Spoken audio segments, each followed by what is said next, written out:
भाऊ बहिणीच्या पवित्र नात्यातला महत्त्वाचा सण म्हणून रक्षाबंधनाच्या सणाकडे बघितलं जातं। दरम्यान सोने आणि चांदीच्या राख्या खरेदीसाठी जळगावच्या सुवर्णनगरीत महिला ग्राहकांनी मोठी गर्दी केल्याचं पाहायला मिळतंय। याचा आढावा घेतलाय चंद्रशेखर नेवे यांनी।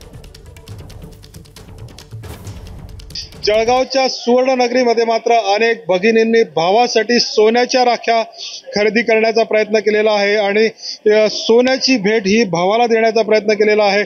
जळगावच्या रतनलाल सी बापना ज्वेलर्स या शोरूम मध्ये आपण आहोत। या ठिकाणी अनेक भगिनींनी आपल्या भावासाठी सोन्याची राखी खरेदी केलेली आहे आणि या पाठीमागील कारणांचा जर विचार केला तर त्यांचं असं म्हणणं आहे की सोन्याचे भाव जरी 70,000च्या पार गेलेले असले तरी सुद्धा आमचा भाऊ सुद्धा लाडका आहे, इतका सोन्यासारखा आहे आणि म्हणूनच आम्ही त्याच्यासाठी सोन्याची राखी खरेदी केलेली आहे। चंद्रशेखर नेवे, एबीपी माझा, जळगाव।